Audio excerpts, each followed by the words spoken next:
Meet Jacqui. She's a 64-year-old client of mine who started working with me in order to get help with her fibromyalgia. Which symptoms was she experiencing? The obvious, which is muscle pain, but in addition to that, weakness, lethargy and low energy levels, insomnia, and others. When I first started working with you, I was hoping to gain some kind of strength with a little extra energy, just to do the regular, normal things that I need to do every day.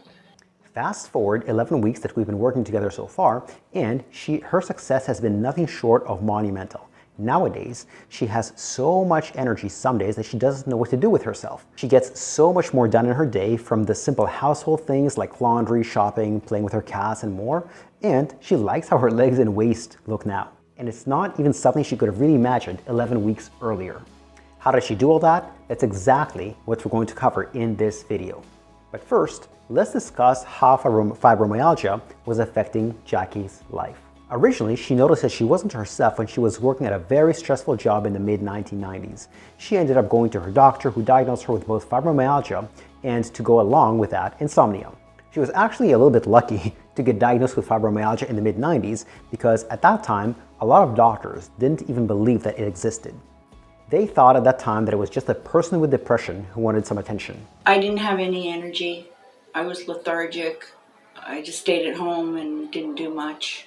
Some household chores like laundry and cooking became difficult. They became a real chore, a real hassle. And never mind exercise, she didn't have the energy for that, forget that. Some days when she thought she was going to push herself a little bit more, she paid the price for that the next day by having to spend extra hours in bed. And if that wasn't bad enough, fibromyalgia frequently comes along with insomnia. And of course, insomnia comes along with other psychiatric problems like anxiety and depression. So Jacqui had all of that.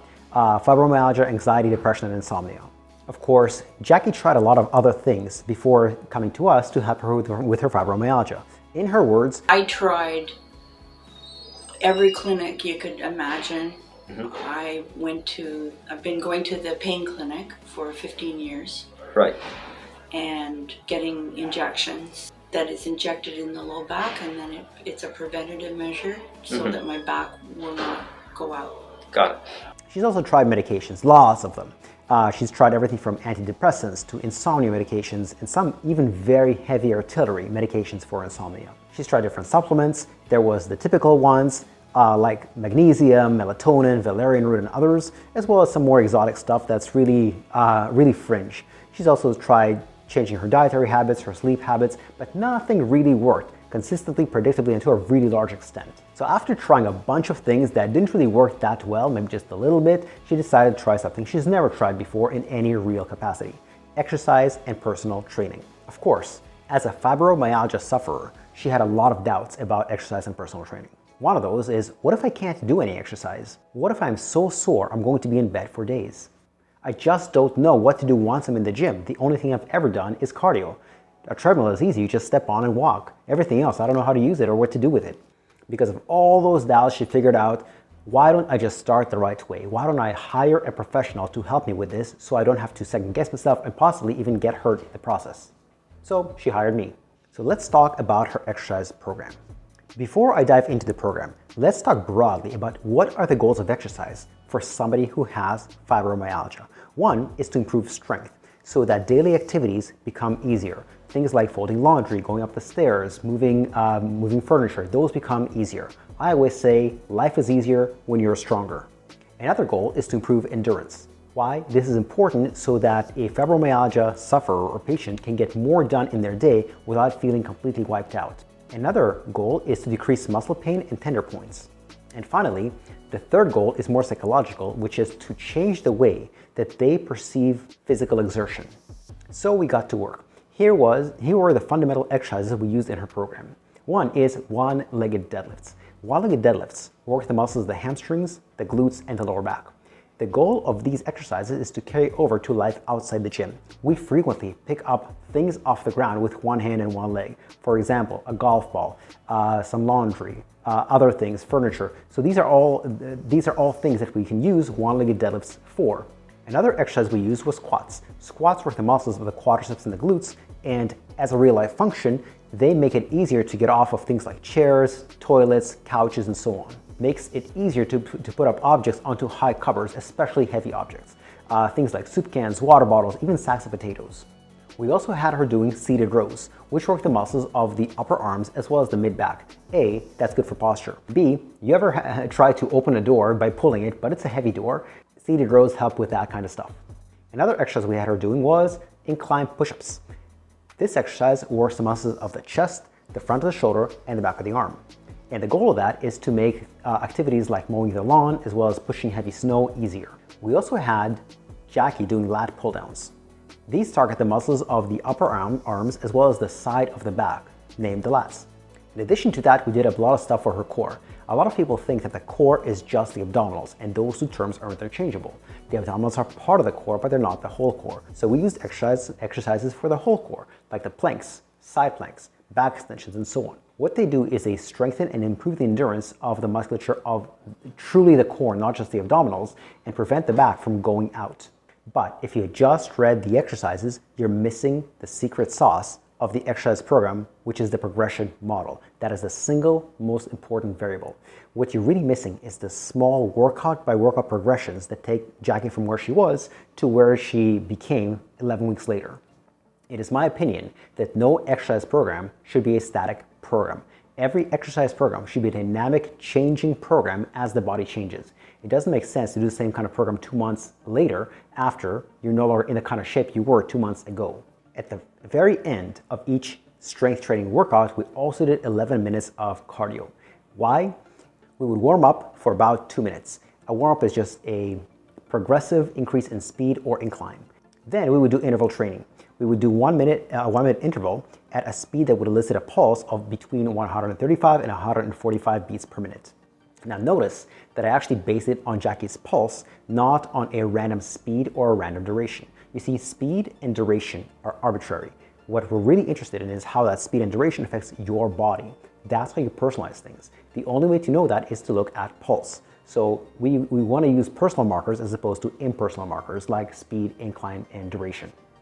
And again, I want to emphasize that it's the pulse that's important because the pulse that we get in the first workout is different than the pulse we would get after 6 weeks of training because as Jacqui's fitness improves, the same speed would elicit a lower pulse. However, we want to maintain the same pulse, not the same speed. It's the pulse that helped us dictate when to raise the speed. Let's say her very first workout, a speed of 3.0, got a pulse of 145. By 6 weeks, it's only 135. The speed is the same, the pulse is different. We know that if she gets down below 135, it's no longer as effective, so that's when we know it's time to raise the speed. After this 1 minute interval, Jacqui walked at a slower pace for 2 minutes until her pulse recovered to below 70% of her maximal heart rate. And again, why do we do this? Heart rate is personal, time is arbitrary. What was the purpose of doing cardio for Jacqui? The goal was to improve her ability to do the activities of daily living. Things like just doing chores around the house, like laundry, home care, stuff like that. A lot of fibromyalgia sufferers just don't have enough energy to get through the day. They are wiped out with very little activity. The goal of this short duration of cardio was to raise her capacity to do these simple activities of daily living. In other words, if her capacity is here and her daily activities are here, it wipes her out. Now, her activities of daily living stayed here, but her capacity increased. Therefore, it wiped her out a lot less. So that's her exercise program over the first 11 weeks. Of course, as the time goes by, we're going to keep modifying to get her essentially as close to a body of somebody without a fibromyalgia as possible. Now that's just the physical side of things. We also did some cognitive or psychological exercises with Jacqui. One of the psychological strategies we use with Jacqui is to improve her vocabulary. In other words, she classified all kinds of different sensations as pain. Things that somebody without fibromyalgia would not classify as pain. For example, when you do an exercise, towards the end of that exercise, the muscles are burning. But the word that she used was pain. The word that somebody like you or I might use who might not have fibromyalgia is just the muscle is burning. It's pumped. There's lactic acid, but not pain. So we had to get her brain to reclassify. Instead of this sensation is pain, I had to ask her, where does it hurt? She would say the muscle. I asked her, does it hurt right away or does it hurt later on in the set as the exercise progresses? She says later on. And I asked her, when you stop the exercise, does that sensation go away? She said yes. So I explained to her, what you're feeling is not necessarily pain. What you're feeling is the pump. It's lactic acid. It's fatigue, but it's not pain. So every time we caught her using the word pain, we actually had to reestablish what she was really feeling. We didn't want to completely erase the word pain from her vocabulary because she had to pay attention for actual painful sensations. But we had to create distinctions in her mind of what is pain and what is not pain. Because if you use the word pain for everything, if you say pain, you'll be in pain. But if you say it burns, well, you stop the exercise, it doesn't burn anymore. That's a temporary thing, nothing to be concerned about. A second strategy that we used with Jacqui was to explain the neurology of chronic pain. Now, this is a separate video in and of itself, and we can talk about that another time, but here is the crash course. It used to be believed that damage equals pain. The more the pain, the greater the damage. That's the old belief of pain. Now we know better. It's correct, but only partial. It's not complete. In other words, we now know you can have pain without damage. You can have damage without pain. In fibromyalgia, the pain is amplified. It's almost like pushing the letter L on your keyboard, but what appears on the screen is L, L, L, L, L. In other words, the brain amplifies signals that aren't painful in fibromyalgia. Doesn't mean the pain is not real. It is real. It's just amplified by the brain for some reason. So we had to make this distinction for Jacqui between damage and pain. Over a few sessions, she was able to say it back, to explain it to other people, to explain this difference of why does the brain amplify certain signals. Strategy number 3 is I had Jacqui track daily what she likes about her body. It could be aesthetic, it could be not aesthetic, it could be functional. She might say, I couldn't go up the stairs a few months ago without getting winded. Now I can do it. I'm happy with the way my legs look. I'm happy that I can reach up for a cupboard without feeling a deep stretch in my back. These are all small little things that I had to get her to think positively about her body, what it can do as opposed to what it cannot do. And a fourth strategy that I had Jacqui use was to distinguish the subjective feeling, how her energy were that day, versus performance. I often say, feelings lie. It doesn't matter how you feel, it has almost no relationship to your performance. Sometimes you feel fantastic and your performance kind of falls flat. Other times you feel not so good and your performance is great. And that was absolutely true what we did with Jacqui. With all of our clients, we track their workouts, all the exercises, sets, reps, weights. And she saw over time that there was no relationship between how she was feeling energetically versus her performance on a given day. She could often lift great weights with do many reps even though she wasn't feeling great. However, after she did that, she felt better. So she didn't start feeling good and then performed well. She started feeling bad, performed well, and then felt well. Finally, let's talk about strategies that we use with Jacqui to improve her sleep. It's not enough that she has fibromyalgia, she also had insomnia. Now, which came first, the fibromyalgia or the insomnia, it's not clear. But first, we had to get a baseline, see how she was sleeping to begin with. For 1 week, we didn't have her change anything, I just wanted her to track her sleep. The variables that I wanted her to track is 1, the time she went to bed. 2, the amount of time she thinks it took her to fall asleep. 3, the number of awakenings she had per night. 4, the duration of those awakenings. 5, what time she woke up. 6, what time she got out of bed. 7, how fresh she felt when she got out of bed. Once we had 1 week worth of data, we were able to get to work to see actual tangible changes in how well she slept. Of course, anybody who is sleep deprived and has insomnia, the first things they gravitate to are magnesium and melatonin. That wasn't working for her. We had to try other methods. One of the exercises we had her try was a drill called air hunger. That is, she would hold her breath as long as possible. The reason for this is when we're holding our breath, carbon dioxide builds up in our body, and carbon dioxide actually, although yes, it was a waste product that we exhale, it also relaxes us. And so that had made a small improvement in her sleep. Not huge, but just a little bit. Fortunately, we have more than one tool in our toolbox for sleep improvement. We also had her do a different exercise called progressive muscle relaxation, especially around the facial muscles. And the way that works is you contract one muscle, like the forehead for instance, with 20% force for 6 seconds. And then you relax for about 3 breaths. And you contract the forehead again with 40% force and relax for 3 breaths. Keep going like that all the way up to 100% and then move on to the next muscle. Then it was the eyes, the cheeks, the jaw, and so on, all the way down to, well, the neck. What that does is it helps the brain distinguish between tension and relaxation. That also helped her tangibly. It took her number of awakenings from, get this, 30 when she first started, 30 awakenings per night, down to about 5 per night as a combination of those drills. Of course, it was difficult to pin down exactly what worked because over time, not only was she using different strategies, she was also using different medications for her sleep and so on. But there was a dramatic improvement in her sleep without really any major changes in her medications for a 6-week duration. Finally, let's talk about Jacqui's results. Methods are nice, but results are even nicer. What happened with Jacqui after 11 weeks of doing all these methods? 1, her lat pull downs, that means her back and biceps, the muscles that are working in that exercise, improved by 38%. Her overhead press, which works the shoulders and triceps, improved by 67%. Her seated rows, which is great for the posture because it works the mid back and upper arms, that improved by 40%. Her walking speed improved by 11%.